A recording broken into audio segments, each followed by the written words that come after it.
मिस्र एक प्राचीन सभ्यता है जो अपने रहस्यमयी इतिहास, संरचनाओं और अद्भुत कहानियों के लिए विश्व प्रसिद्ध है।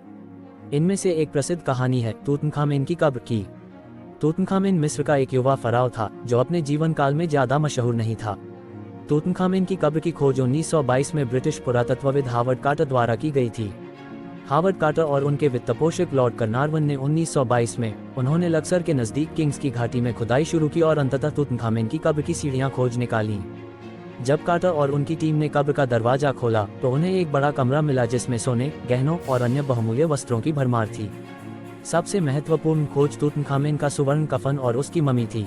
ये कब्र लगभग अछूती थी और उसमें रखी वस्तुएं आज भी मिस्र की समृद्धि और संस्कृति की झलक दिखाती हैं। तूतनखामेन की कब्र की खोज के बाद एक कहानी फैल गई कि जो भी इस कब्र को खोलने की कोशिश करेगा उसे शापित किया जाएगा। कहा जाता है कि लॉर्ड कार्नारवन की मौत इस शाप का परिणाम थी, जो कब्र की खोज के कुछ समय बाद ही एक मच्छर के काटने से हुई बीमारी के कारण हो गई। प्राचीन मिस्र की धार्मिक मान्यताएं। प्राचीन मिस्रवासियों का मानना था कि मृत्यु के बाद जीवन होता है और इसलिए वे अपने मृतकों को पूरी विधि विधान से दफनाते थे। कब्रों में मृतकों के साथ उनके दैनिक जीवन में उपयोग होने वाली वस्तुएं, खाने पीने की चीजें और गहने रखे जाते थे ताकि उनका आत्मा दूसरे जीवन में भी आराम से रह सके। मिस्र की कब्रों की कहानियां इतिहास, संस्कृति और रहस्य से भरपूर हैं।